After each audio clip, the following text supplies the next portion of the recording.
안녕하세요. 오늘도 사연 살롱을 찾아주셔서 감사합니다. 40대 중반의 한 아이 엄마예요. 저는 아주 평범한 가정에서 자랐어요. 아버지는 동네에서 슈퍼를 하셨고 엄마는 가정주부였어요. 학교에서 친구들과도 잘 어울리고 공부도 곧 잘하는 애였죠. 저희 집이 동네 장사를 한다고 부끄럽게 생각해 본 적은 없었어요. 정말 못 살지도 않았고 뭐가 크게 부족하지도 않았거든요. 친구들도 저희 집에 와서 자고 가기도 했고 아빠 가게에서 물건을 사기도 했어요. 그런 평범한 행복 속에서 즐겁게 살았던 것 같아요. 하지만 이런 제 생각을 크게 흔드는 일이 생겼어요. 저는 성적이 좋아서 괜찮은 대학교의 경영학과에 들어갔어요. 하지만 꼭 경영과 관련된 일을 하고 싶다는 마음은 없었기 때문에 취직에 걱정 없을 정도의 성적만 받으면서 부담 없이 대학 생활을 즐겼던 것 같아요. 그러다가 3학년이 되었고 복학한 선배를 알게 됐어요. 그 사람과는 과 모임에서 몇 번 본 게 전부였는데 어느 날 갑자기 데이트 신청을 하더군요. 심주영, 내가 너 지켜봤는데 좀 괜찮은 애인 것 같아. 나 한번 만나보지 않을래? 후회하지는 않을 거야. 선배는 뭘 보고 저를 괜찮다고 하는 거예요? 집안이 딱히 좋은 것 같지도 않은데 별로 기도 안 죽고 공부도 곧 잘하고 스타일도 나쁘지 않아서. 저는 그 말이 어이없기도 했지만 한편으로는 귀엽다는 느낌이 들었어요. 거칠 것 없고 솔직한 것 같았거든요. 그 선배와 만남을 시작했고 4학년 때 취직 준비를 하면서 잠시 헤어졌었어요. 당시 선배가 했던 말이 저를 화나게 하기도 했고요. 넌 다 좋은데 그렇게 먹고 사는 거에 아등바등하는 건 볼품 없어. 집 못 사는 거 티내는 것도 아니고. 우리 집이 뭐가 어떻다고 그래. 우리 괜찮아. 먹고 살만해. 그리고 집이 어떻든 간에 사람이 당연히 살면서 일을 해야지. 에이, 그건 아니지. 우리 과 애들 봐봐. 너처럼 못 사는 애들 몇이나 되나. 너도 말은 안 하지만 솔직히 속으로는 막 기죽고 그러지? 저는 그날로 그 사람과 연락을 끊었어요. 물론 경영학과에 집안 좋은 애들이 많은 건 사실이었지만 저처럼 평범한 애들도 꽤 있었는데 선배 눈에는 안 보였던 것 같아요. 저는 자꾸 그런 걸로 상처를 주는 그 사람과 더 이상 얘기하기 싫었죠. 그런 걸로 말씨름할 만큼 한가하지도 않았거든요. 저는 열심히 취업 준비를 했고 그 결과 좋은 회사의 기획팀에 들어가게 됐어요. 친구들과 가족들 모두 저를 축하해 주었어요. 저와 친한 친구들은 조촐한 파티를 열었는데 그런데 그 파티 자리를 어떻게 알았는지 선배가 왔더라고요. 너 취직도 됐겠다. 이제 좀 한가해졌지? 내가 그동안 많이 봐줬다. 너 이제 연락하면 바로 받아야 돼. 무슨 소리야. 오빠랑 나는 그때 끝났지. 모르겠어? 나를 그렇게 무시하는데 어떻게 만나? 물론 시간도 없었지만 오빠 다시 만날 생각 없어. 오빠가 나한테 어떻게 했는데. 그래도 선배는 계속 저를 찾아왔고 제가 안 받아주자 나중에는 사과를 하더군요. 네가 그렇게까지 심각하게 받아들일 줄 몰랐어. 내가 깊이 생각하고 말하는 타입은 아니잖아. 정말 나쁜 뜻이 있어서 그렇게 말한 건 아니었어. 화 풀어. 나 너 계속 기다렸단 말이야. 그 말에 제 상한 감정은 조금씩 풀리기 시작하더라고요. 선배 말처럼 저를 좋아하는 마음이 크니까 지금까지 기다렸겠다 싶어서 다시 만나게 됐어요. 그렇게 졸업식을 하게 됐고 저는 본격적으로 회사에 다니게 됐죠. 그 사람은 미국 유학 시험 준비를 한다고 학원에 다니며 공부를 계속했어요. 저는 회사 업무에 대해 배울 게 많아서 한동안 제때 퇴근을 못하고 일에만 매달렸어요. 자연히 그 사람을 만나지 못하고 지나갈 때가 많았죠. 그러자 그 사람은 화를 내기 시작하더라고요. 너는 그렇게 일이 좋아? 어떻게 일주일에 하루도 나 만날 시간이 없어? 그러고도 네가 내 여자친구야? 지금은 어쩔 수 없어. 난 신입이고 일 배울 것도 많단 말이야. 시간을 내기 싫은 게 아니라 못 내는 거라고. 라며 설득을 했지만 그 사람은 이해를 못했어요. 그러더니 아예 퇴근 시간부터 회사 앞에 와서 기다리기 시작하더군요. 저는 이게 다 저를 너무 좋아해서 그러는 거라고 생각했죠. 이야기 끝에 일주일에 한 번은 꼭 시간을 내기로 약속했어요. 또 저 때문에 회사 앞까지 오느라 공부에 지장이 가는 것도 싫었고요.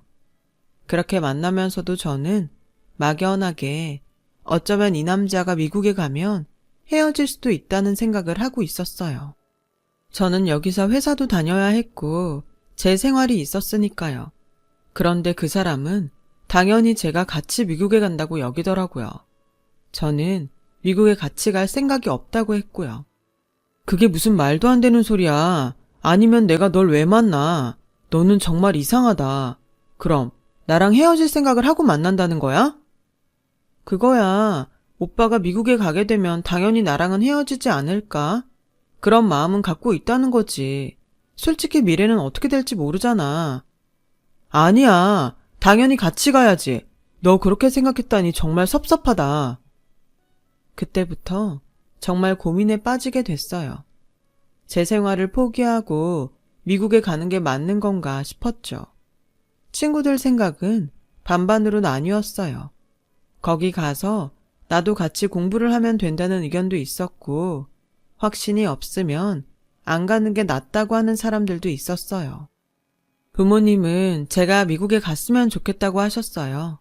특히 엄마는 그게 저한테 더 좋은 길이라고 생각하셨고요. 네가 몰라서 그러는데 외국에 가서 살다 오는 게 굉장히 큰 이득이라고 하더라. 너 학교 다닐 때도 어학연수 한번 못 갔는데 얼마나 좋은 기회니? 엄마는 네가 여기서 고생하며 회사 다니는 것보다 세상에 나가서 더 많이 보고 편하게 살았으면 좋겠다. 라며 적극적으로 그 남자와의 결혼을 미셨어요. 저도 마음 한구석에 미국에 나가고 싶다는 생각이 있었던 것 같아요. 결국은 그 사람과 함께 미국에 가기로 하고 결혼 준비를 하게 됐죠. 시댁에서는 결혼하고 얼마 안 돼서 미국에 갈 테니 집을 따로 구하는 것보다 같이 사는 게 낫지 않겠냐고 했어요. 시어머니는 상냥해 보이셨지만 어딘가 기가 세 보여서 저는 같이 사는 건 영 마음에 내키지 않았어요. 오빠, 나는 다 좋은데 시댁에서 같이 사는 건 정말 자신 없어. 그리고 미국 가기 전까지는 회사도 다닐 건데 내 마음이 편했으면 좋겠어. 그 정도는 들어줄 수 있잖아. 라고 고집을 했고 결국 저의 뜻대로 작은 집을 구하게 됐어요. 대신 전세금은 제가 다 내기로 했고요. 부모님은 좀 안 내게 하셨지만 저는 제가 편하려고 하는 거니 괜찮다고 했죠. 남자 쪽은 부동산 투자로 돈을 번 집안이었어요. 그래서인지 어떻게든 자식들 학벌을 좋게 만들려고 하는 것 같았죠. 남자의 형과 동서도 좋은 대학을 나와서 유학을 갔다 왔다고 하더라고요. 시어머니는 저도 학벌이 괜찮다며 마음에 들어 하셨어요. 하지만 저희 친정에 대해서는 대놓고 무시하는 말을 많이 하시더라고요. 신혼여행을 마치고 인사하러 간 날도 시어머니는 혹시라도 친정에 뭐 퍼갈 생각하지 마라. 나는 너 하나 보고 이 결혼 허락한 거지 니네 친정 인정한 적 없다. 니네 친정에도 여기서 한 푼도 못 나가니까 그렇게 하려고 해. 어머니, 저희 친정이 왜 시댁 돈을 달라고 하겠어요. 그럴 일 절대 없어요. 저희 집도 먹고 살 만큼 돈 있고요. 라고 하자 시어머니부터 시아버지, 남편까지 다 피식 웃더군요. 네가 번 돈도 일절 안 된다. 너는 어떻게 생각할지 모르지만 일단 결혼을 했으니 남의 식구 아니냐? 그럼 너한테 뭘 바라면 안 되지. 네 말대로 니네 친정도 먹고 살만하다면 네가 돈 줄 일도 없을 테니까 너도 주의를 좀 했으면 좋겠다. 라며 은근히 비꼬듯 말하는데 속에서 울컥 치밀더라고요. 저는 시댁에 있는 내내 불편한 표정으로 아무 말도 하지 않았고 남편은 눈치 없이 떠들고 먹고 하느라 정신이 없었어요. 집에 돌아와서 시어머니 말이 기분 나빴다고 했더니 남편은 근데 엄마 말이 틀린 건 아니잖아. 그런 걸 뭘 기분 나빠해? 너 그게 다 열등감에서 오는 거야. 인정할 건 그냥 인정해. 그러면 기분 나쁠 게 뭐가 있어? 솔직히 니네 친정 못 사는 거 사실이잖아. 우리 집 못 살지 않아. 오빠네보다는 못해도 어디 가서 기죽을 정도도 아니고. 아니, 오빠도 그렇고 오빠네 식구들은 왜 그렇게 우리 집을 무시하는 거야? 어디가 니네 집이야. 이제 니네 집은 여기지. 그리고 동네 슈퍼 하면서 뭘 그렇게 돈 있다 못 살지 않는데 박박 우겨. 네가 그러니까 더 못 사는 거 티나. 어디 가서 누가 무슨 말을 해도 그러지 좀 마. 나까지 창피하게 만들지 말고. 아니, 이렇게 우습게 알면서 나랑 왜 결혼했어? 나는 그냥 네가 좋으니까 결혼했지. 아까 엄마 말 못 들었어? 너 하나만 봤다고 하잖아. 나도 마찬가지야. 정말이지 저는 신혼여행에서 돌아온 첫날부터 결혼한 걸 후회하게 될지는 꿈에도 몰랐어요. 이렇게까지 저희 친정을 무시할 거라고는 생각도 못했거든요. 시어머니의 간섭은 그걸로 끝이 아니었어요. 어쩌다가 갈비나 전복으로 반찬을 해서 보내시고는 친정 엄마가 왔다 가셨다고 하면 저희 집에 찾아오셔서 반찬 가짓수를 세며 확인을 하셨어요. 전복찜은 왜 개수가 이것밖에 안 되니? 우리 수철이가 이렇게 많이 먹었어? 문어 숙회는 네가 먹은 거야? 니네 친정엄마가 먹고 간 거 아니지? 예, 우리 집 김치는 고급 재료만 들어간 거야. 너 그거 알고 먹어야 된다. 니네 엄마 오셨을 때 김치 싸주면 안 돼? 그건 퍼주는 김치 아니다. 저는 듣다 못해서 결국 한마디 했어요. 어머니, 맛있고 건강에 좋은 음식 갖다 주시는 건 감사한데 이제 저희가 알아서 해먹을게요. 마음만 받을게요. 너 회사 다니면서 무슨 음식을 한다고 그래? 청소하는 것도 힘들어한다면서. 혹시 음식이 입에 안 맞니? 그런 거 아니에요. 힘들어도 저희끼리 해야지 미국 가서도 잘 적응하죠. 라고 하자 시어머니는 못마땅한 표정을 지으면서도 알았다고 하셨어요. 그런데 남편이 공부를 하고 집에 와서 제게 화를 내더라고요. 너는 무슨 인생이 고난 극복하는 게 목표야? 왜 요리를 우리가 직접 해? 네 솜씨로는 어림도 없는 음식 해다 주시면 감사합니다를 100번 해도 모자랄 텐데 우리끼리 해먹는다고 가져오지 말라고 했다며. 왜 나한테는 물어보지도 않고 그런 걸 결정해? 음식 갖다 주셔놓고 간섭이 너무 심하시잖아. 친정 엄마만 왔다 가시면 쫓아오셔서 반찬이 얼마나 남았는지 확인하고. 솔직히 그러는 건 너무하는 거 아니야? 너무 자존심 상해서 말 안 했는데 그렇게까지 하면서 어머니가 갖다 주시는 거 먹고 싶지 않아. 그럼 나는 뭘 먹어? 우리 엄마는 좋은 재료로 만든 거니까 신경 쓰여서 그런 건데 뭘 또 그렇게 예민하게 반응해? 이래서 수준이 맞는 사람들끼리 살아야 된다고 그렇게 말하나 보네. 지금 말 다 했어? 자꾸 수준 하는데 그러는 오빠네 집은 뭐 그렇게 대단한 수준이라고 그래? 그냥 부동산 투기 잘해서 돈 좀 모은 것밖에 없잖아. 뭐? 투기라고 했어 지금? 너 여태까지 우리 부모님을 그런 식으로밖에 생각 안 한 거야? 하도 우리 집 보고 뭐라고 하니까 하는 소리야. 뭐 그렇게 잘났냐고.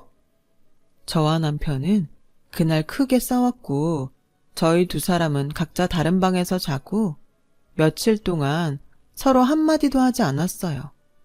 그러다가 남편 생일이 다가와서 생일 파티 준비를 하며 남편과 다시 말을 하게 됐어요. 결혼하고 처음 맞는 생일인데 그래도 기분 좋게 해주고 싶었죠.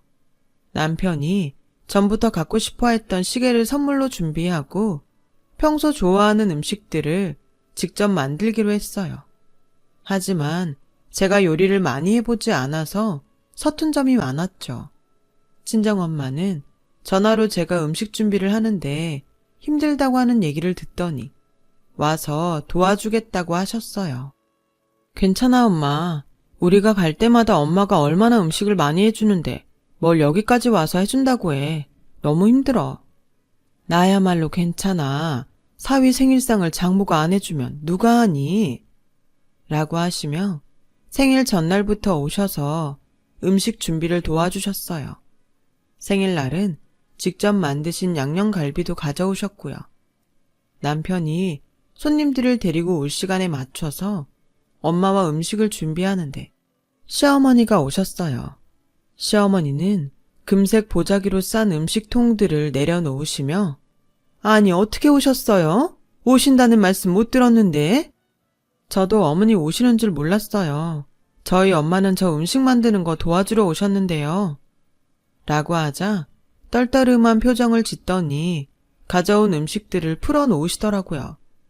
잠시 후 남편과 남편 친구들이 왔고 저와 엄마는 거실에 펴놓은 상에 음식을 날랐어요. 엄마가 직접 양념하신 갈비를 가지고 나오셔서 상 위에 놓았을 때였어요. 갑자기 시어머니가 나오더니 갈비가 담긴 그릇을 바닥으로 확 치우는 거였어요. 이런 거 내놓지 말고 저리 비키세요. 라더니 자기가 가져온 떡갈비를 가운데에 떡하니 놓더라고요. 엄마는 얼굴이 붉어지면서 얼른 부엌으로 피하셨어요. 저는 너무 어이가 없어서 한참을 그 자리에 멍하니 서 있었어요. 시어머니와 남편은 제가 보이지도 않는 것처럼 사람들하고 어울려서 얘기하고 먹느라 정신이 없더군요. 제 소개도 안 하고요. 그제야 저는 남편과 시댁한테 제 위치가 어떤지 깨달았어요. 저는 정신을 차리고 앞치마를 벗고서 엄마 팔을 잡고 그 집을 나왔어요. 엄마도 아무 말씀 안 하시고 저를 따라 나오시더라고요. 집에 도착한 저는 방에 들어가 혼자 펑펑 울고 말았네요. 부모님도 그런 저를 아무 말 없이 보셨죠.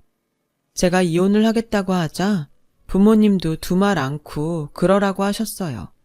알고 보니 그동안 시어머니가 친정에 몇 번이나 전화를 해서 저를 꼬셔서 돈 빼내갈 생각하지 말라고 했다는 거였어요. 정말 너무 어이가 없고 화가 나는데 그걸 갚아줄 방법이 없다는 게 더 화가 나더라고요. 그런 중에도 남편은 속이 뒤집히는 말만 했어요. 아니, 그때는 장모님이 좀 눈치가 없으셨던 거 맞잖아. 손님들 상에 그렇게 저렴한 양념갈비를 내놓으면 어떡하냐? 우리 엄마가 또 그런 건 못 참거든. 근데 너 진짜 나랑 이혼하게? 그거 솔직히 너한테 더 불리한 거 알지? 나는 남자고 몇 개월 안 산 거라 괜찮은데 넌 여자라 다르잖아. 실수하지 말고 잘 생각해봐. 내가 한 가장 큰 실수는 너를 만나서 결혼까지 한 거야. 다시 결혼 못하는 일이 있어도 니네하고는 인연 끝낼 거야. 그렇게 저는 이혼을 했고 남편 집에서 비싼 변호사를 선임하면서 위자료도 많이 받지 못하고 끝났어요.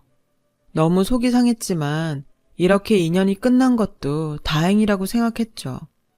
저는 친한 선배 투자회사에서 다시 일을 하게 됐어요. 정말 한 5년간 다른 건 생각 안 하고 일만 했던 것 같아요. 그렇게 열심히 일을 하다 보니 회사에서도 인정을 받게 됐고 우리 회사 법률 문제를 맡고 있는 법무회사의 변호사에게 고백도 받게 됐어요. 그분은 몇 년 전 부인과 사별을 했고 제가 이혼했다는 것도 알고 있었죠. 짧았던 결혼 생활이지만 기억이 너무 안 좋아서 망설였는데 그분이 워낙 진실되게 설득하기도 했고 그분 어머님도 만나면서 좋은 분들이라는 확신이 생겨 재혼을 결심하게 됐어요. 재혼하고 2년 후 저희는 예쁜 딸을 낳게 되었어요. 저희 부부는 물론이고 양쪽 집안에서도 다 너무 좋아하셨어요.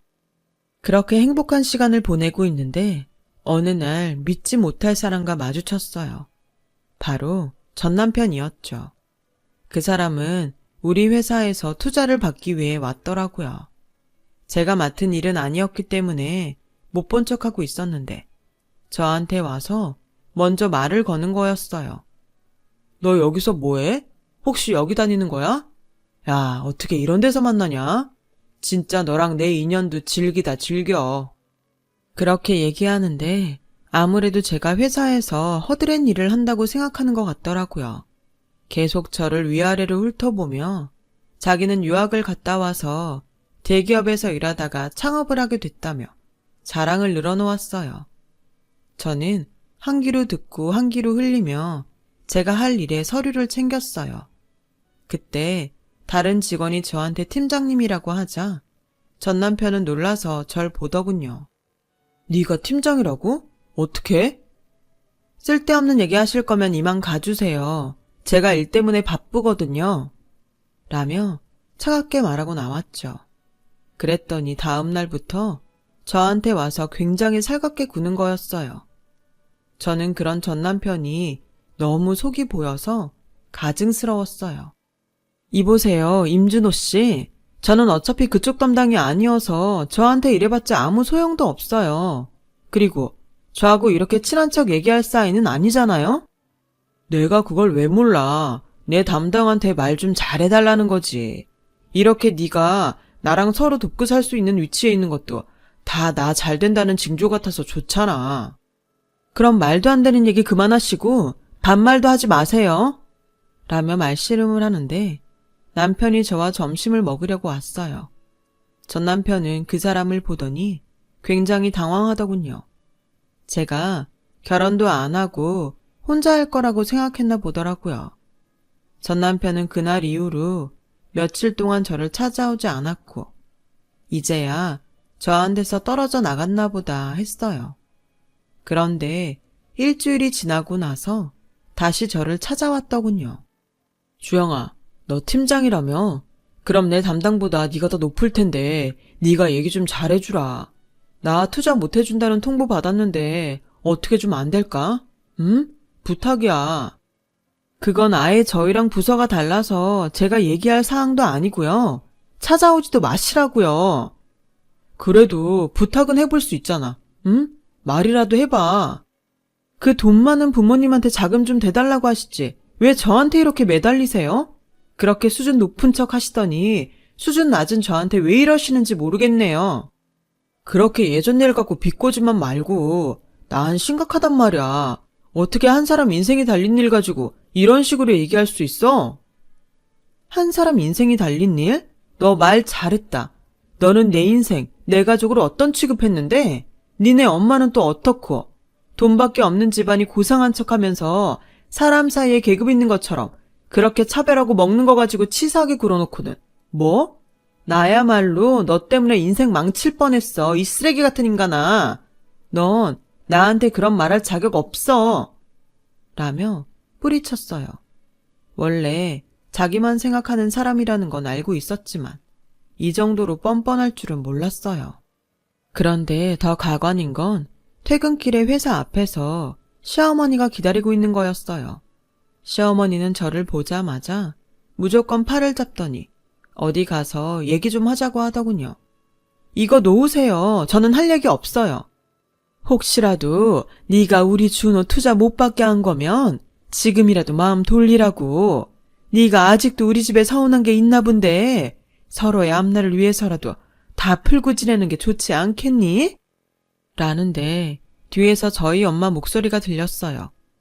아니, 이 옆에 내가 미쳤나? 그 손 못 놔? 라며 시어머니를 확 밀쳤고 그 바람에 시어머니는 그 자리에 넘어졌어요. 자기 아들이 못난 걸 왜 남의 딸 탓으로 돌려? 내가 이놈의 집구석하고는 다시 상종 안 할 줄 알았는데 이렇게 된 거 잘 됐다. 오늘 아주 끝장을 낼 테니까 어디서 예전에 해먹던 못된 버릇을 여기서 또 해? 라며 엄마가 길길이 화를 냈고 저는 그런 엄마를 진정시키며 시어머니한테 말했어요. 이것 보세요. 댁의 아들 사업 아이템이 부족해서 그런 걸 어쩌라고 그러는 거죠? 그리고 이미 나와 있는 서비스를 새 아이템이랍시고 가져왔으니 투자하지 않기로 결정한 걸로 알고요. 법률 자문 쪽에서도 댁 아들이 따라한 것 같다고 나중에 문제 생길 수도 있다고 했다고요. 뭘 좀 알고 얘기하세요. 그리곤 엄마 손을 잡고 돌아가려는데 시어머니가 제 앞에서 빌더군요. 제발 우리 준호 그거 못하면 이제 희망이 없어. 어떻게 좀 안 될까? 부탁이야. 부탁이에요, 심지영 팀장님. 결국 시어머니는 회사 경비원들에게 붙들려서 끌려 나가고 말았어요. 알고 보니 시댁은 그 후에 부동산 투기로 검찰에 고소를 당했고 재판에서 져서 굉장히 어려운 상태였다고 해요. 전 남편은 잘 다니던 대기업을 나와서 이미 사업한다고 2번이나 망해먹었고요. 어떻게 지인 소개로 저희 회사에 투자를 받으려고 애를 쓴 모양인데 그것도 마지막 검토 단계에서 없던 게 된 거죠. 전 남편과 시어머니는 그 후 몇 번 회사 근처로 찾아왔다가 제 남편이 접근 금지 명령을 받아내겠다고 으름장을 놓자 그 후로 모습을 감췄어요. 들리는 얘기로는 서울에 남았던 걸 모두 정리하고 지방 어디로 내려갔다고 하더라고요. 남이 안 된 걸 잘 됐다고 하는 건 아니지만 저와 제 가족에게 돈 가지고 그렇게 모욕을 줬던 사람들이 돈 때문에 모두 잃은 걸 보니 자기가 한 대로 돌려받는 게 맞다는 생각이 들었어요. 저는 그렇게 살지 말아야겠다고 한 번 더 결심하게 됐죠. 그 일이 있은 지도 벌써 5, 6년쯤 전이네요. 저는 제 남편과 잘 살고 있고요. 지금은 회사를 관두고 딸아이 교육에 더 신경 쓰고 있어요. 친정 부모님들도 잘 계시고요. 이런 시간을 보내려고 젊을 때 그 고생을 한 건가 싶습니다. 제 얘기는 여기까지예요. 들어주신 모든 분들 감사드리고요. 다들 행복하시고 건강하길 빌게요. 좋은 하루 되세요. 여러분, 사연 댓글에 응원과 현명한 조언 부탁드려요. 좋아요와 구독은 저에게 큰 힘이 됩니다. 오늘도 좋은 일 가득하세요.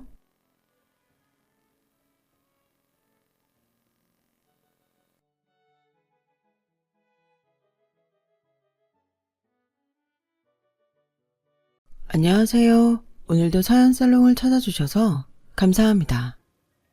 저는 다음 달이면 예쁜 아이의 엄마가 되는 여자입니다. 여러분은 TV를 자주 보시나요? 저는 그다지 TV를 챙겨보지 않는 편인데 우연히 TV 채널을 돌리다 고등학생 신분으로 아이를 낳고 부모가 된 어린 친구들의 이야기를 보게 된 적이 있어요. 그 친구들을 보고 있으니 안타까운 마음과 동시에 참, 누구와 다르게 대견하다는 생각을 하게 됐는데 제 주변에서 비슷한 케이스의 사람이 있었거든요. 하지만 제가 아는 사람은 철이 없어도 너무 없어 TV 속 아이들과는 많이 달랐는데요. 그때의 일들을 곱씹어보다 이렇게 사연까지 신청하게 되었어요. 저와 남편은 대학 동창이었어요. 하지만 그 이상 그 이하의 사이는 아니었어요.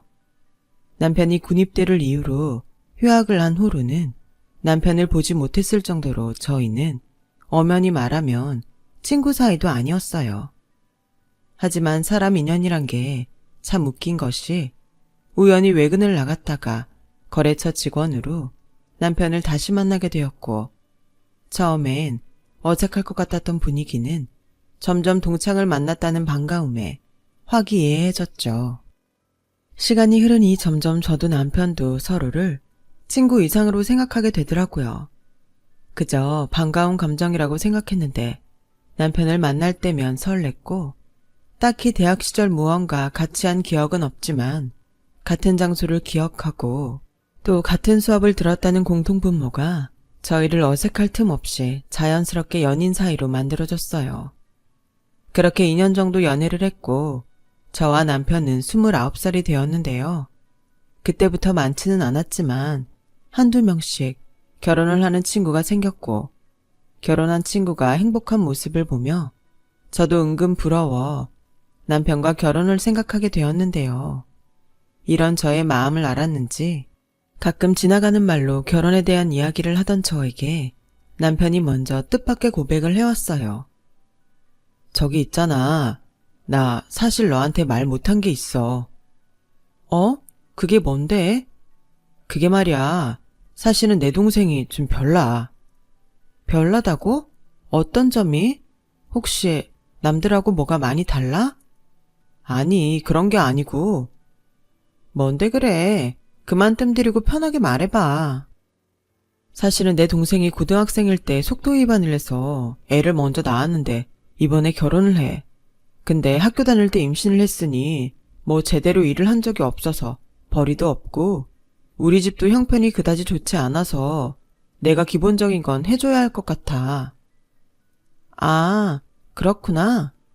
사실 네가 결혼하고 싶어 하는 거 알고 있었어. 그래서 나도 눈 딱 감고 너랑 결혼하고 싶었는데 결혼식도 못 올리고 애 낳고 힘들게 사는 동생 보니까 차마 오빠로서 그럴 수는 없겠더라. 미안해. 조금만 더 기다려줄 수 있을까? 이럴 땐 부모님이라도 경제적으로 넉넉하면 좋을 텐데 나도 답답하다. 에이, 뭘 또 그렇게까지 생각해. 우리 아직 젊잖아. 난 더 기다릴 수 있어.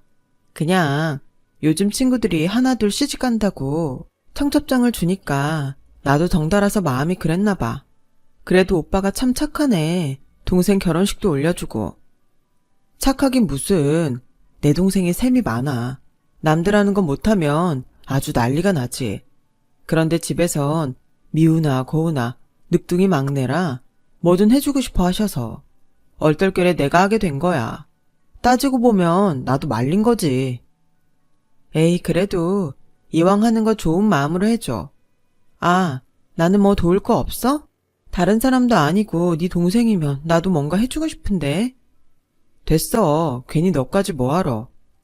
왜? 우리도 결혼하면 네 동생도 내 가족이 되는 거잖아. 그러지 말고 슬쩍 동생한테 뭐 필요한 거 있는지 물어봐. 진짜 괜찮은데? 나도 괜찮거든?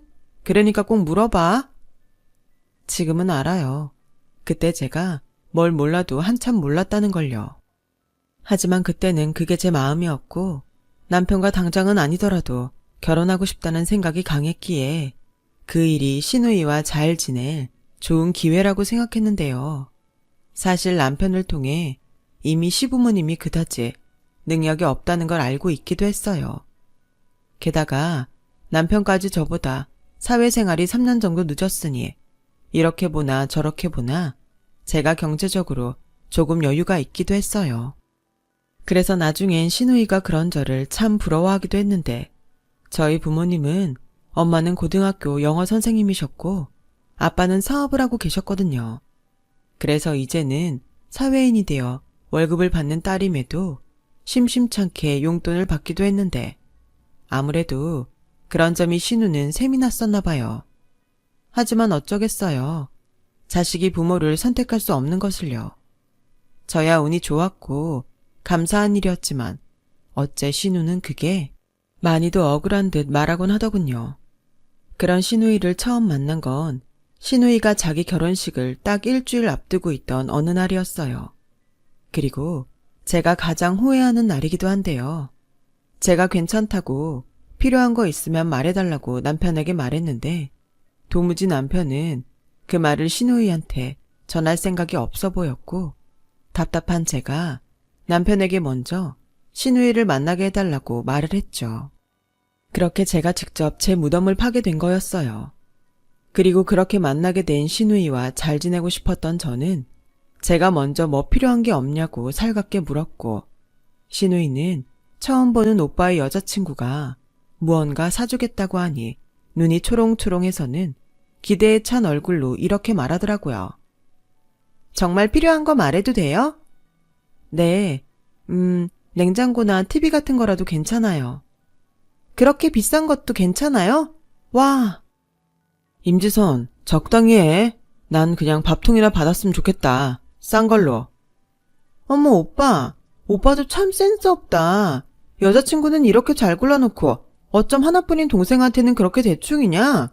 그리고 나 밥통 있어. 애 키우면서 밥통도 없을까봐? 그렇게 따지면 냉장고가 없냐? TV도 있잖아. 왜 그래? 내가 좋은 마음으로 선물하고 싶은 건데. 언니, 우리 오빠가 원래 좀 쫌생이에요. 남자가 배포도 작고 속도 종지그릇만 한데 언니는 정말 우리 오빠가 좋아요? 그럼요.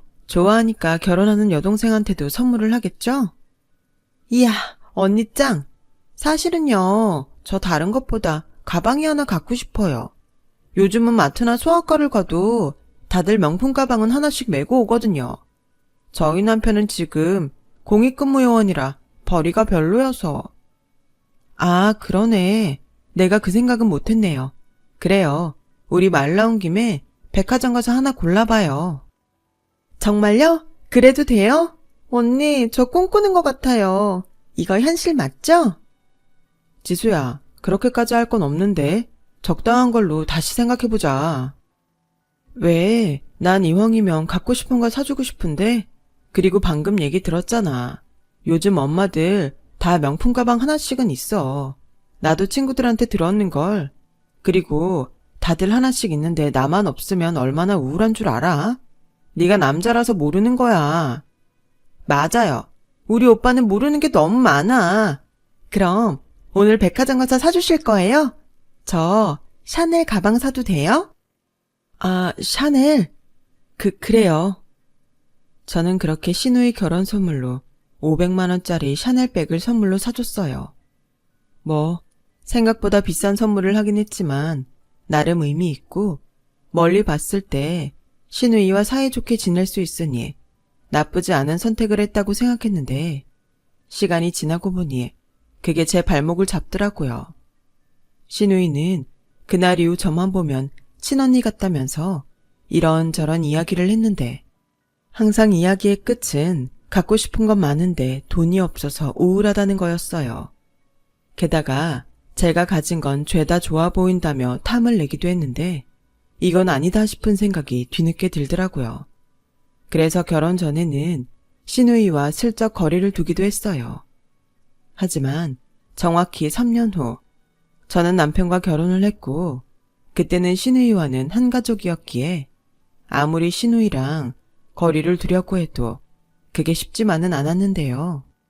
제가 결혼 전에 신우이와 거리를 두려고 했던 것 때문인지 신우이는 제가 결혼 후 정식 올케가 되자 집요하게 저에게 달라붙었어요.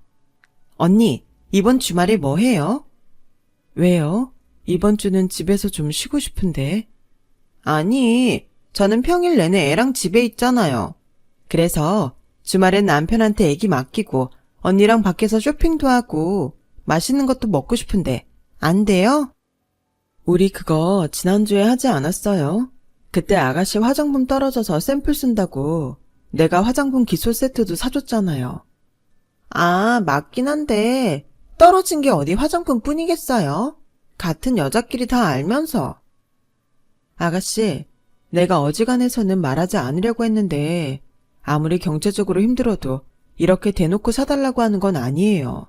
아가씨도 이제 한 아이의 엄마잖아요. 그럼 스스로 해결할 수도 있는 것도 있어야죠. 어머, 언니, 지금 그 말은 좀 그렇네요. 저도 언니처럼 연봉이 높거나 능력 있는 부모님 있으면 이렇게 안 살아요. 돈 좀 있다고 진짜 너무한 거 아니에요? 야, 임지선, 작작해라. 내가 네 올케 언니한테 말했어. 너 다시는 뭐 사주지 말라고. 네가 거지냐? 네 올케 언니가 좋게 좋게 베푸니까 만만한 호구 같아? 웃겨? 오빠가 뭔데 나서 이러는 거 올케 언니한테도 좋지 않아? 내가 신우이 짓이라도 하면 그땐 어쩌려고 그래? 이미 하고 있네. 됐고, 너 오빠가 경고했다. 저는 사실 남편에게 신우이 일로 종종 잔소리를 들었어요. 너무 잘해주면 자기 동생은 한도 끝도 없이 원한다고 했는데 역시 남매는 남매더라고요. 그래서 그 뒤로는 미움을 사도 어쩔 수 없다고 생각하고 단호하게 신우이를 대했는데 한 3개월은 끊임없이 찾아오고 연락을 시도하더니 나가 떨어지더라고요. 그렇게 신우이 문제는 해결되는 듯 했어요. 하지만 8개월 정도가 지났을까? 시어머니에게서 신우이가 둘째 아이를 임신했다는 소식을 듣게 됐고 이번엔 신우가 아닌 시어머니로부터 신우이를 좀 챙기라는 말을 듣게 되었는데요. 예, 우리 지선이가 철이 없긴 하다. 그래도 널 친언니처럼 따르는 앤데 네가 좀 귀엽게 봐주면 안 되겠니? 넌 동생도 없잖아. 지훈이야, 워낙에 지선이가 철없이 굴어서 오빠 노릇한다고 좋은 소리 하지 않지만 네가 그러면 그럴수록 따뜻하게 품어주렴. 요즘 둘째 가졌다고 입덧하느라 제대로 먹지도 못하는 것 같은데 네가 좀 불러서 맛있는 것 좀 사주고 그래라. 저는 시어머니의 말에 차마 그러고 싶지 않다는 말은 못했어요. 그리고 다른 일도 아니고 임신해서 힘들다고 하는데 그것도 모른 척할 수는 없었고요. 그래서 내키진 않았지만 신우이한테 연락을 했는데 반응이 참 기가 차더군요. 어머, 언니가 무슨 일로 저한테 전화를 다 하셨어요? 이제 저 같은 건 상대하지 않을 줄 알았는데? 그럼 그냥 끊을까요? 어머님이 하도 입덧 때문에 힘들다고 해서 전화해 본 건데 괜히 했나 봐요. 그럼 이만 끊을게요. 언니? 아니에요. 언니도 참 그냥 심통 부린 건데. 아가씨는 이제 애가 둘이 있는 엄만데 언제까지 그렇게 애처럼 굴 거예요. 아가씨도 어른이고 나보다 더 빨리 결혼해서 애 낳은 선배인데. 그런 소리 하지 마세요.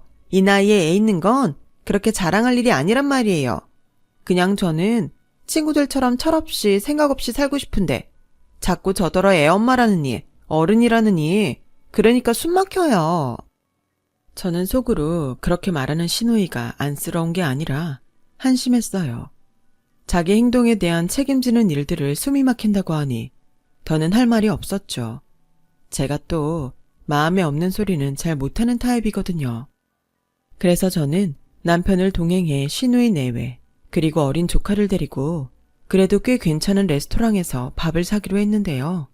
신우이는 저와 단둘이 만나고 싶었는데 온 식구가 다 모였다고 입이 대빨 나와 있었어요. 뭐 그러거나 말거나 저와 남편은 신경 쓰지 않았지만요. 그렇게 4개월 정도가 지났을까요? 갑자기 친정아빠가 전화를 하셔서는 신축 아파트를 제 앞으로 사주고 싶다고 말씀하셨어요. 그 때문에 남편은 친정아빠와 대면하면서 어안이 벙벙했는지 제 얼굴만 마냥 쳐다봤었는데요.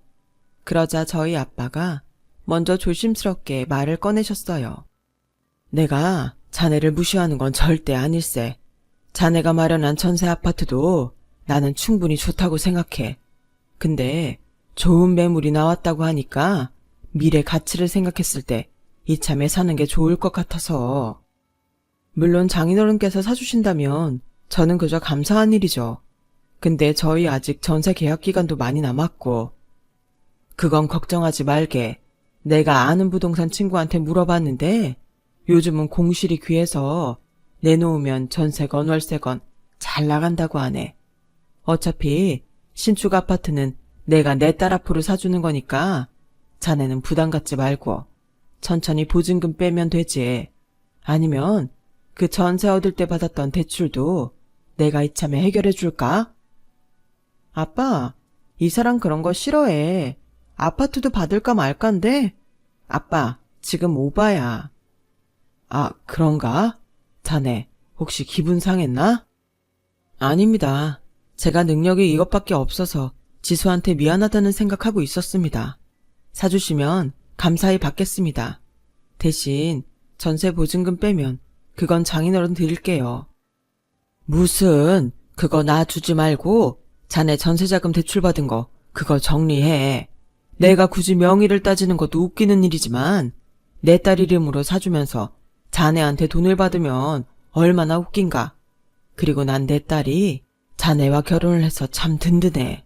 요즘 같은 세상에 거저주겠다는데 싫다는 사람이 어딨나.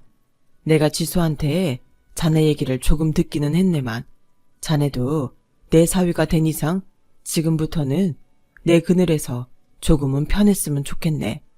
진심이야. 남편은 무슨 생각인지 입을 꼭 다물고 고개를 가만히 끄덕였어요. 저는 그게 남편이 자존심이 상해 그런 게 아닐까? 눈치 아닌 눈치가 보였는데 집에 돌아가는 길에 남편이 먼저 말을 걸더군요. 그만 봐. 내 얼굴 뚫어지겠다. 나 화난 거 아니고 지금 창피해서 그래. 뭐가? 너무 비교되잖아. 나라도 자기보다 능력이 좋아야 조금 덜 창피한데 그것도 아니고. 뭘 또 그렇게 생각해. 그야 내가 자기보다 입사가 빨랐으니까 그런 거지. 그리고 자기 싫으면 난 그 아파트 안 받아도 돼. 엄마 앞으로 사라고 하지. 난 우리 신혼집도 좋아. 지수야, 미안해. 내가 그런 아파트 사서 결혼했으면 참 좋았을 텐데. 나도 솔직히 그런 새 아파트에 너 살게 해주고 싶어. 근데 지금은 아버님 신세를 지지 않으면 현실적으로 어렵잖아. 아유, 무슨 남자가 그렇게 생각이 많냐? 그냥 단순하게 생각해. 아빠 찬스가 맞긴 하지만 우리가 그 새 아파트로 옮기면 보증금 받아서 대출금 털어버릴 수도 있고, 그럼 우리 빚 없으니까 내가 일 안 해도 애기 낳아도 걱정 없잖아. 설마 나 애기 낳아도 계속 일해야 해? 아니, 난 뭐든 네가 좋으면 상관없어. 일하고 싶으면 일하고 일하기 싫으면 안 해도 돼. 나는 있잖아. 평생 네가 싫다는 건 절대 하라고 하지 않을 거야. 내가 내 식구 하나 책임 못 지겠어? 세상은 참 불공평해요. 저렇게 괜찮은 남자가 어쩌다 그런 집의 아들로 태어나 그런 고생을 하고 살았는지. 결혼하고 나서 알게 된 시댁은 제가 생각했던 것보다 훨씬 남편에게 경제적으로 의지하려고 했거든요. 그리고 저희가 친정아빠의 도움으로 새 아파트로 이사를 하게 됐다는 걸 알게 된 시어머니는 저희가 살던 전세 아파트에 신혼애를 이사시키면 안 되겠냐고 김칫국을 마시는 거예요. 그때까진 그래도 시누이만 철이 없어 염치가 없다고 생각했다가 한술 더 뜨는 시어머니를 보고 뜨아했죠. 아우, 그래도 없는 집보다는 있는 집이 좋긴 하구나. 사돈어른께 내가 정말 감사한다고 꼭 전해드려라. 그나저나 어쩌면 네 아버지가 성견지명이 있으시니? 우리 지선이네 월세 계약 끝나가는 걸 어찌하시고. 아주 딱이다, 딱. 그러게요. 그이한테 말했는데 어차피 누구든 들어가면 저희는 보증금 빨리 돌려받을 수 있으니까 좋다고 하더라고요. 뭐? 보증금? 그냥 니네 남은 계약 기간 동안 공짜로 살라고 하는 게 아니었어? 네, 저희도 전세자금 대출받은 게 있잖아요. 그거 보증금 반환받으면 중도상환할 생각이었는데. 아니, 대출 중에 전세자금 대출 금리가 제일 싼데 뭘 그걸 바로 중도상환을 해. 그리고 가족이 좋다는 게 뭐냐? 이럴 때 오빠 올케 노릇하는 거 아니야? 그냥 애들 공짜로 살라고 하자. 그래야 걔들도 돈을 모을 거 아니야. 언제까지 저렇게 지질이 궁상으로 살라고 할 순 없잖니. 생각해봐라. 니 씨누 알고 보면 참 불쌍하다. 지네 시댁에선 미성년자가 애 가졌다고 며느리 취급도 안 해주고, 남편이 있어도 공익근무 요원인데 아무리 잘 살라고 용을 써도 그게 로또를 맞지 않고서야 될 일이니? 그건 그런데요. 일단은 그이랑 얘기를 좀 해볼게요. 됐다. 내가 직접 얘기하마. 설마 지 엄마가 그러라고 하는데 자기가 싫다고 할 거야 뭐야? 아휴, 며느리라고 하나 있는 게 저렇게 중간 역할을 개똥같이 하니 내가 답답하다 답답해. 시어머니는 그렇게 어이가 없다는 얼굴로 한껏 심통이 나서 자리에서 일어나셨어요. 그리고 퇴근한 남편을 보니 한바탕 한 것처럼 보였는데 중간에서 제가 참 난감하더라고요. 그래서 일부러 불필요한 말은 하지 않았는데 남편이 먼저 이렇게 말했어요. 오늘 퇴근길에 집주인한테 사정 말했어. 안 그래도 그 집 아들이 요즘 집값이 너무 올라서 신혼집을 못 구했는데 잘됐다면서 오히려 고맙다고 하더라. 그래? 그럼 아가씨네는?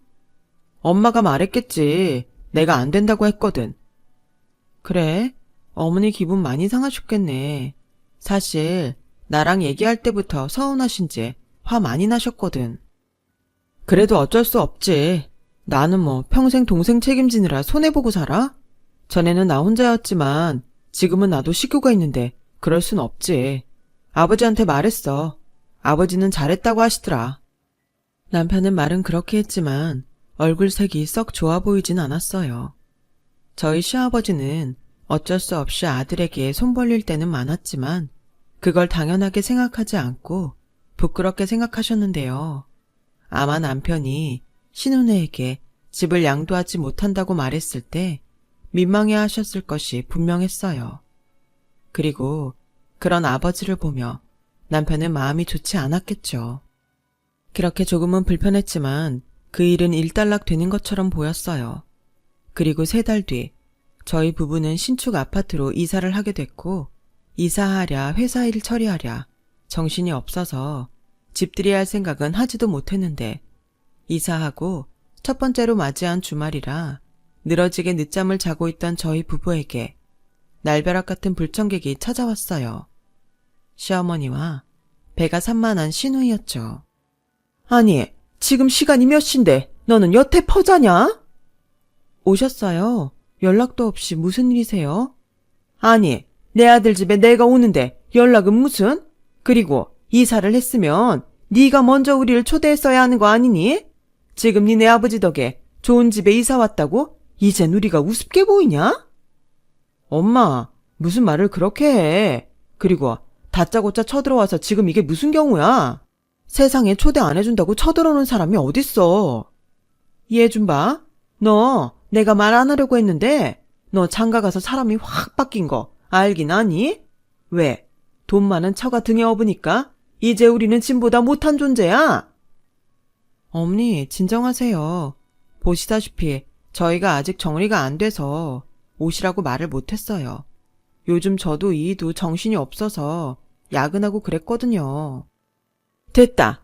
마음이 없으니까 그런 거지. 무슨 회사 핑계를 대고 있어. 그나저나 신축이라고 하더니 깨끗하고 구조도 참 좋구나. 그러게. 나는 언제 이런 신축 아파트에 살아볼까? 진짜 부럽다. 그때였어요. 갑자기 시누이가 눈물이 그렁그렁해서는 울기 시작했고 저와 남편은 그 모습에 당황했는데 시누이는 눈치를 슬쩍 보는 것 같더니 이내 자리에 철썩하고 앉아 큰 소리로 울기 시작했어요. 참 황당했죠. 어린애도 아니고 다 큰 어른이 부러워서 남의 집 바닥에 앉아서 우는데 지금 이게 무슨 경우인가 싶었어요. 그리고 그런 시누이를 보고 시어머니는 깊은 한숨을 쉬며 시누이를 달랬는데 그러면서 하시는 말씀이 놀랄 노자였네요. 아우, 일어나 이거사. 여기서 울긴 왜 울어? 몰라. 나는 보증금 올려줄 돈도 없어서 길거리에 나앉게 생겼는데 오빠랑 새언니는 이렇게 좋은 집에서 살고. 너무 불공평하잖아. 엄마, 나도 이 집에서 살고 싶어. 엄마가 어떻게 좀 해봐. 아니, 내가 무슨 재주가 있니? 얘, 너희도 시선이 좀 달래봐라. 얘가 지금 홀몸도 아닌데 이러다 여기서 애 낳겠다. 어떻게 보면 얘가 이렇게 된 건 너희 탓도 있지 않니? 그냥 그 전셋집에 들어가 살게 했으면 좀 좋아. 다른 사람도 아니고 하나밖에 없는 동생인데. 엄마, 무슨 꿍꿍이인지는 모르겠지만 용건 없으시면 그만 가세요. 뭐야? 저봐, 오빠가 동생을 이렇게 개떡같이 생각하는데 올케 언니 보기에 내가 얼마나 우습겠어? 솔직히 결혼 전에 명품 백도 사주고 그렇게 잘해주더니 사람이 어떻게 이렇게 변해요? 아가씨, 그야 아가씨가 적당히 했어야죠. 어머어머, 제가 뭘요? 엄마, 올케 언니가 나한테 하는 소리 들었지? 아가씨 지금 몇 살이에요? 그리고 기억 안 나요? 걸핏하면 제 물건 좋다고 달라고 하고 제가 안 된다고 하면 억지로 울면서 뺏어서는 기어이 망가뜨렸던 거. 저 그런 행동 딱 싫어해요. 그건 예의 없는 행동이라고요. 얘, 너 지금 말 다 했니? 내가 보자니까 네가 아주 내 딸한테 막대하는 게 맞았구나. 그리고 올케 언니여도 언니는 언닌데 좀 주면 어떠냐? 어머니도 그래요. 아가씨가 저러면 따끔하게 혼을 내셔야죠. 어머님이 그러시니까 아가씨가 저 나이 먹도록 철이 없는 거예요. 이제는 시애미한테 훈계까지? 지금 보니까 너는 위아래도 없구나. 그리고 얘가 네 친동생이었어 봐. 네가 그렇게 했겠니? 당연히 아니죠. 친동생이었으면 머리털을 다 뽑아버리든 뒤통수를 3개 갈기든 정신교육 똑바로 시켰을 거예요. 시누이라 참은 거라고요. 세상에, 얘 말하는 것 좀 봐. 뭐가 어쩌고 어째? 네가 감히 내 딸한테 손찌검을 하고 싶었단 말이야? 어머어머, 너 참 무서운 애구나. 엄마, 그만해. 왜 되도 않는 억지를 부리고 그래? 그리고 임지선, 너 정신 안 차려? 언제까지 엄마 뒤에서 이런 식으로 살 거야? 오빠는 내 친오빠가 맞긴 해.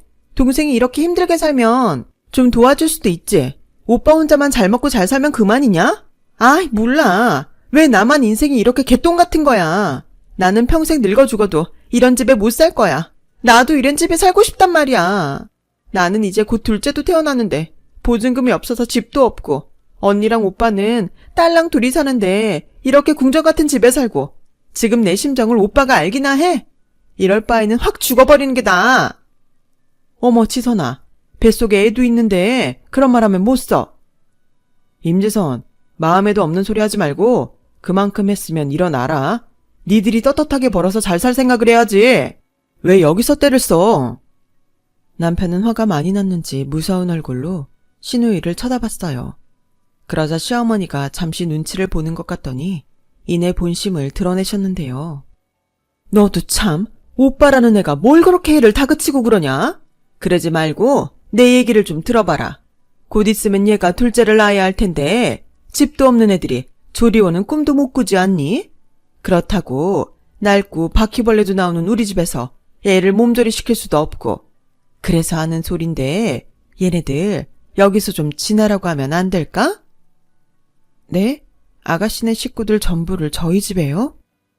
너도 손윗사람으로 생각해봐라. 니들이 당장 임신 계획이 있는 것도 아닌데 굳이 이렇게 넓은 집에서 둘이 있을 필요가 있니? 니네는 신혼이니 작은 방에서 알콩달콩 딱 붙어 지내도 되지. 그러니까 안방이나 작은 방은 지선이네한테 좀 양보해다오. 엄마, 여기 온 속셈이 그거였어? 지금 그게 될 것 같아? 왜? 안 될 게 뭐가 있어? 네 동생은 이런 데 살아보면 안 돼. 솔직히 너야 네 처가 때문에 여기보다 더 좋은 집에 살 수도 있지만 지선이한테는 기회가 없잖아. 오빠 덕 좀 보겠다는데 뭘 그렇게 발끈하고 그러니? 그러게, 정 같이 지내는 게 그러면 니들이 얘네 원룸 보증금 해결하고 당분간만 니들이 거기서 지내라. 뭐 그것도 나쁘지 않네. 나쁘지 않긴 뭐가 나쁘지 않아. 엄마 아들 이러면 진짜 쪽팔려서 이 사람이랑 못 살아. 이 집 장인어른이 사주셨다는 거 까먹었어? 아니, 장인어른 아시면 어쩌려고 그래? 아니, 그거야 뭐 새애기 네가 우리 지선이 안쓰러워서 그랬다고 하면 되지 않니? 다른 사람도 아니고 가족인데 그 정도는 해줄 수 있는 거잖아. 태어날 조카를 봐서라도 얘, 네가 선심 좀 쓰면 안 되겠니? 저는 정말 이 말도 안 되는 말을 하면서 간절하게 저를 쳐다보는 시어머니와 시누이를 보고 오히려 한껏 열이 받았어요. 이젠 하다 집을 뺏으려 하는구나 하는 생각이 들었거든요. 그래서 말했죠. 아주 확실하게 제 의사를 명확하게 표현했어요. 네, 안 돼요. 같이 사는 것도 안 되고 이 집 주고 아가씨네 들어가 사는 것도 안 돼요. 아니, 너는 무슨 생각도 하지 않고 그렇게 바로 안 된다고만 하니? 여기 아파트 안에 초등학교도 있고 어린이집도 있어서 우리 손주들 살기엔 딱이라 그런 건데. 그러니까요. 그렇게 딱인데 제가 왜 그런 결정을 하겠어요? 저는 제 의사 분명히 말했으니까 이만 돌아가 주셨으면 좋겠어요. 저는 그렇게 말하고 더는 상대하기 싫어 안방으로 들어갔어요. 그러자 남편이 두 사람을 돌려보내려 제법 큰 소리를 내는 듯 방 밖이 소란스러웠는데 이내 쿵 하는 소리가 들리더니 아가씨의 말도 안 되는 우는 소리가 들렸어요. 그냥 나 좀 여기서 살게 해줘. 다른 사람도 아니고 임산부가 애원하는 건데 좀 들어주면 안 되냐? 내가 뭐 공짜로 이 집을 달래? 그냥 잠깐만 산다고. 나도 이런 집에 살아보고 싶단 말이야. 무슨 외삼촌이 매정하게 그러냐? 야, 너 임산부라서 내가 이만큼 참는 줄이나 알아. 너 내가 기어코 경찰에 신고했으면 좋겠어? 좋은 말 할 때 일어나서 엄마랑 가라. 이씨, 그럼 돈이라도 줘. 여기서 못 살게 할 거면 이사라도 가게 돈이라도 달란 말이야. 그래, 정리들이 그러면 얘네들 신축 빌라라도 가게 돈이라도 빌려줘라. 내가 그럴 돈이 어딨어. 엄마도 자꾸 이러면 나 부모고 뭐고 영 끊고 살 거야. 도대체 내가 무슨 봉이야? 이렇게 이용해 먹으려고 나 낳은 거야? 아니, 언제까지 나한테 이럴 건데? 나도 좀 살자, 응? 남편이 거의 울면서 하소연하듯 말했어요. 그러자 제가 울컥 눈물이 나왔는데 시어머니는 잠시 주춤하는 것 같더니 이내 그래, 너 혼자 잘 먹고 잘 살아라. 짐 같은 나랑 네 동생은 네 소원대로 네 인생에서 지금 꺼져주마.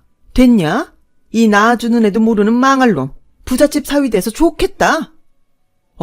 좋아. 장인어른이 그러시더라고. 그동안 힘들었으니까 당신 그늘에서 좀 쉬라고. 나 진짜 그러고 싶다. 그러니까 이젠 아들 없다고 생각하고 살아요. 오빠, 정말 이러기야? 진짜 못돼 처먹었다. 그러다 오빠 이혼이라도 당하면 그땐 우리 얼굴 어떻게 보려고 그래? 그럴 일 없지만 설령 그럴 일이 생겨도 절대 집에는 가지 않을 거니까 염려 마. 그동안 바보처럼 호구짓 했으면 됐지. 그 짓을 또 할 것 같아? 내가 변한 게 아니고 질린 거야. 할 말 다 했으면 얼른 둘 다 나가. 나 정말 저 사람 보기 쪽팔리니까. 그렇게 소란스럽게도 남편은 시어머니와 시누이를 쫓아냈어요. 그리고 민망한지 안방에는 들어오지도 못했는데 제가 빼꼼히 문을 열고 보니까 남편이 소파에서 고개를 푹 숙이고 울고 있더라고요. 저는 조용히 다시 문을 닫았어요. 그리고 남편이 진정될 때까지 마치 잠들어서 못 봤다는 듯 침대에서 기다렸는데요. 그러면서 다짐을 하나 했어요. 착하고 불쌍한 내 남편을 위해 저는 한없이 좋은 와이프가 돼야겠다고요. 그렇게 한바탕 소동으로 저희 부부는 시댁에 발을 딱 끊고 살았어요. 가끔 시아버지에겐 안부 전화를 하긴 했지만 분명 전후 사정을 다 아실 텐데도 시아버님은 다 괜찮다며 신경 쓸 것 없다고만 말씀하셨죠. 그래서 저는 가끔 시아버지에겐 용돈을 붙여드리며 며느리 노릇이라면 노릇을 아주 작게나마 하고 지냈어요.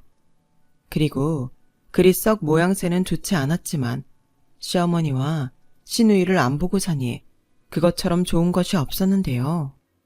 그렇게 2년 정도 평화롭게 살았는데 뜻밖의 사건이 터지고 말았어요. 그동안 별다른 왕래도 없이 지내던 시누이의 남편이죠. 그러니까 매제로부터 도와달라는 연락이었는데요. 시누이한테 들었는지 저희 집까지 찾아왔었죠. 형님, 제발 저희 좀 도와주세요. 제가 도움 청할 곳이 이젠 정말 없어서 하다 여기까지 왔습니다. 제부, 미안한데 난 지선이 일에는 이젠 더 이상 관심이 없어. 저희 형님이 외면하면 정말 가족은 물론이고 장인 장모님까지 길바닥에 나앉아요. 그게 도대체 무슨 말이에요? 시부모님도 길바닥에 나앉는다니. 그게요. 사실은 저희 아내가 둘째 낳기 전에 그런 일을 겪고 자기도 새집 아니면 안 산다고 하도 그래서 장인어른이 집담보로 대출을 받아주셨어요. 빌라도 신축은 꽤 비싸더라고요. 그래서 신축인데 전세가 있다고 해서 장인어른 도움을 받았는데 그게 실은 사기였더라고요. 네? 사기요? 깡통 전세라고 들어보셨어요? 알고 보니까 집값도 저희 전세 보증금보다 더 비쌌는데 아내가 집이 좋다며 눈이 돌아서 자세히 알아보지 않았던 것 같아요. 저는 장모님도 문제가 없다고 하셔서 믿었는데 집주인이 악의적으로 파산 신청을 해서 집이 경매에 넘어가게 생겼어요. 저희 어쩌면 한 푼도 못 건질 것 같아요. 그 집 주인이 세금 체납이 많아서 공매에 넘어간다는 말도 있거든요. 그래서 지금은 어쩌고 있는데 어쩔 수 없이 당장은 애들이랑 처가에 들어가 살고 있는데 지선이가 맨날 울어요. 저도 뭐 당장은 능력이 없으니까 어쩔 도리가 없고 장인어른도 대출금 갚는 게 힘든지 요즘 대리운전도 나가시고요. 형님, 딱 한 번만요. 딱 한 번만 도와주세요. 매제는 그렇게 무릎까지 꿇고 사정사정을 했어요. 하지만 남편은 그런 매제에게도 끝까지 흔들리지 않았고 그만 매제를 돌려보냈는데요. 저는 다른 사람은 몰라도 시아버님은 걱정이 되었던지라 시아버님에게 남편 몰래 연락을 드렸어요. 며느라, 무슨 일이냐? 아버님, 저 제부한테 들었어요. 아버님 괜찮으세요? 그놈이 똥줄이 타긴 탔나 보구나. 거기까지 간 걸 보니. 그래도 너는 모른 척하고 있어라. 나는 괜찮다. 아버님, 다른 사람은 몰라도 아버님 빚은 제가 좀 도와드릴게요. 연세도 많으신데 대리운전까지 하신다니 그러다 아프시기라도 하시면 어떡해요. 괜찮다. 지훈이가 종종 그런 말을 했어. 지선이가 저렇게 된 거는 부모인 우리 탓이 더 크다고. 어쩌겠냐. 니 시애미도 니 슈누이도 다 내가 책임져야 하는 식솔인걸. 그냥 너도 이제 나한테도 전화하지 말고 그냥 너희라도 잘 살아. 나는 정말 그거면 됐다. 시아버님은 그렇게 전화를 먼저 끊으셨어요. 그리고 제가 아무리 전화를 걸어도 받지 않으셨는데 한 번은 시어머니로부터 전화가 계속 걸려왔고 저는 회사에서도 일하는데 방해가 될 지경이라 딱 한 번만 받겠다고 생각하고 전화를 받았는데요. 정말 상상하고 싶지 않은 일이 벌어지고 말았어요. 야, 네 시아버지가 어젯밤에 대리운전을 나갔다가 어떤 술 취한 미친놈을 만나서 병원에 실려갔다. 그런데 너랑 지훈이는 전화도 안 받고 정말 이럴 거니? 저는 깜짝 놀라 시아버님이 있다는 병원으로 뛰어갔는데 뒤늦게 제 연락을 받은 남편도 많이 놀랐는지 얼빠진 얼굴로 병원에 도착했어요. 그리고 그 사람에게 얼마나 당하셨는지 시아버님의 몰골이 말이 아니었는데 병실에 있던 시누이가 팔짱을 끼고 앉아서는 저희 부부를 향해 노려보며 이렇게 말하더군요. 아니, 영 끊고 살겠다던 사람들이 여긴 왜 왔지? 우리 그이가 가서 한 번만 도와달라고 해도 꼼짝도 하지 않더니? 시비 걸지 마라. 너 상대할 생각 없으니까. 그래? 그럼 여기 오지 말고 돌아가. 아빠는 우리가 알아서 돌볼 테니까. 야, 너는 양심도 없냐? 아버지 저렇게 만든 사람이 누구라고 생각해? 왜? 나라고 말하고 싶어? 아빠 저렇게 만든 사람은 내가 아니라 오빠야. 오빠가 그때 순순하게 그 집에서 살게 해줬음. 이런 일이 왜 일어나? 이기적인 오빠랑 새언니 탓을 해야지. 나한테 돌리지 마. 지선아, 그만해라. 그래도 여기 병원 빌며 네 아빠 폭행 사건 네 오빠랑 새언니가 해결해야 하는데 그만 들쑤셔. 뭐야, 엄마는 지금 그거 해결하라고 나 부른 거야? 그럼 여기서 그런 일 할 사람이 어딨냐? 그리고 너 온 김에 우리 1인실로 바꿔줘라. 여기는 사람도 많고 시끄럽고 불편해. 아버님, 보험 없으세요? 저 사람이 보험 같은 게 어딨어. 있어도 다 깨고 없지. 그래도 네 아버지가 그 술 취한 놈 때리지 않고 그저 맞기만 해서 얼마나 다행이냐. 여기 병원 사람들한테 들어보니 합의금 꽤 쏠쏠하게 때릴 수 있대. 엄마는 왜 그걸 여기서 말해. 그리고 분명히 약속했다. 그 돈 절반은 나한테 주기로. 아가씨, 지금 그게 자식 입에서 나올 소리예요? 그리고 어머니, 정말 해도 너무하시네요. 지금 아버님 걱정을 해야지. 때리지 않고 맞기만 해서 다행이라고요? 아버님은 어머니 남편이시잖아요. 그래, 내 남편이 맞아서 번 돈 내 마음대로 쓰겠다는데 뭐가 나쁘냐? 됐고, 너희는 가서 빨리 1인실로 바꿔달라고 하라니까. 그리고 니네들 나한테 카드 한 장씩 주고 가렴. 병원에 있어도 돈 쓸 일이 너무 많아. 그런데 어쩌냐? 우리가 무슨 돈이 있어. 그러니 니들이 그래도 자식이면 그 정도는 해줄 수 있지? 집을 달라는 것도 아닌데. 엄마, 진짜 됐다. 가자. 아버지 죄송해요. 남편은 잔뜩 화가 났는지 거칠게 제 손을 잡고 병실을 나갔어요. 그러자 뒤늦게 시어머니와 시누이가 뛰어오며 저희를 붙잡으려고 했지만 저희는 그대로 병원 주차장까지 뛰어가 차에 타버렸어요.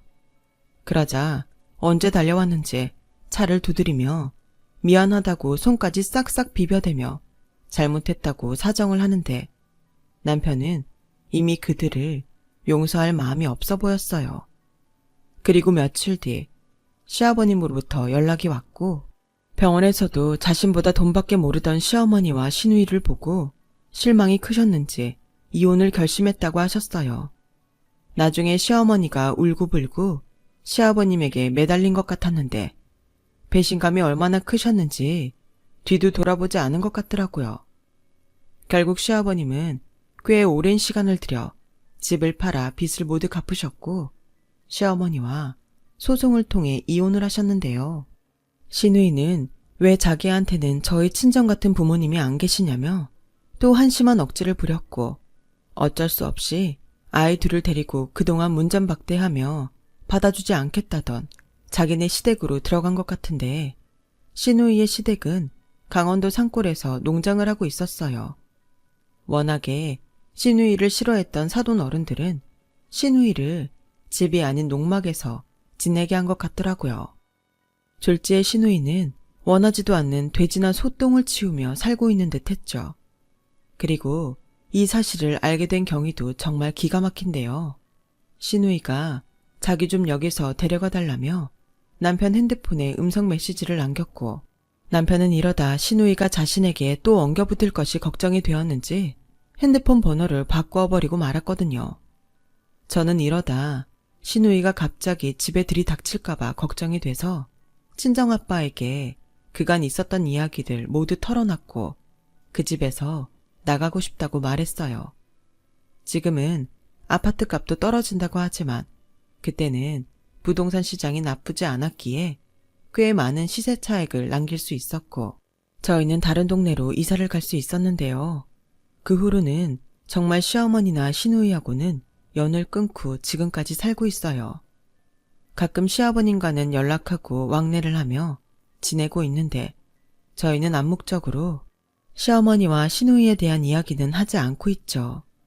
뭐 좋았던 일보다는 잊고 싶은 기억이 더 많기 때문에 굳이 이야기할 필요가 없었으니까요. 그렇게 씁쓸하지만 소란했던 시절을 보내고 저희 부부에게도 경사스러운 일이 있었어요. 그동안 기다려도 소식이 없어 애를 태우더니 제가 결혼하고 6년 만에 드디어 임신을 하게 된 거였죠. 이제 다음 달이면 기다리던 아이를 만나게 될 텐데 저는 시어머니처럼 아이가 예뻐서 모든 걸 받아주는 그런 엄마는 되지 않을 거예요. 결국 그런 잘못된 사랑이 아이를 어떻게 망치는지 제 눈으로 똑똑히 봤으니까요. 부디 늦게나마 신우이도 시어머니도 정신 차리길 바라면서 저는 현명하고 지혜로운 엄마가 되는 그날까지 최선을 다해 노력하도록 하겠습니다.